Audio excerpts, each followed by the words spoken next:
যদি কখনো একটি সর্বজনীন ধর্মের উদ্ভব হয়, তবে তাহা কখনো কোনো দেশে বা কোনো কালে সীমাবদ্ধ হইবে না। যে অসীম ভগবানের বিষয় এই ধর্মে প্রচারিত হইবে, ওই ধর্মকে তাহারই মতো অসীম হইতে হইবে। সেই ধর্মের সূর্য কৃষ্ণভক্ত, খ্রিস্টভক্ত, সাধু, অসাধু সকলের ওপর সমভাবে স্বীয় কিরণজাল বিস্তার করবে।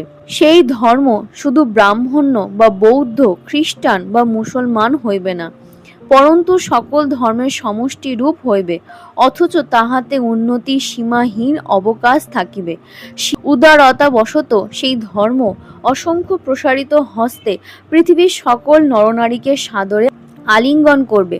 পশু তুল্য অতি হীন বর্বর মানুষ হইতে শুরু করিয়া হৃদয় ও মস্তিষ্কের গুণরাশির জন্য যাহারা সমগ্র মানবজাতির ঊর্ধ্বে স্থান পাইয়াছেন, সমাজ যাহাদিগকে সাধারণ মানুষ বলিতে সাহস না করিয়া সশদ্র সভয় দৃষ্টিতে দেখেন, সেই সকল শ্রেষ্ঠ মানব পর্যন্ত সকলকেই স্বীয় অঙ্কে স্থান দেবে। সেই ধর্মের নীতিতে কাহারও প্রতি বিদ্বেষ বা উৎপীড়নের স্থান থাকিবে না। উহাতে প্রত্যেক নরনারীর দেব স্বভাব স্বীকৃত হইবে এবং উহার সমগ্র শক্তি মনুষ্য জাতিকে দেব স্বভাব উপলব্ধি করিতে সহায়তা করিবার জন্য সতত নিযুক্ত থাকিবে। স্বামীজি যে সার্বজনীন ধর্মের কথা বলেছেন, সেই ধর্মকে গ্রহণ করা তখনই সম্ভব যখন আমরা ঈশ্বরের স্বরূপ জেনে উপলব্ধি করতে পারব। ঈশ্বর সর্বব্যাপ্ত, এক এবং অদ্বিতীয়। একটি বৃক্ষকে আমরা যদি দেখি, তাহলে দেখব তার পাতা, শাখা, ফুল, ফল প্রতিটি অঙ্গ আলাদা আলাদা, কিন্তু বীজ যা থেকে গাছটির অস্তিত্ব সেটা একই। শাখা প্রশাখার রং আলাদা, পাতার রং আলাদা, ফুল ও ফলের রঙও আলাদা, সবই আলাদা, সবার গুণও আলাদা আলাদা, কিন্তু তার জন্য আমরা বলতে পারি না যে তাদের বীজ আলাদা।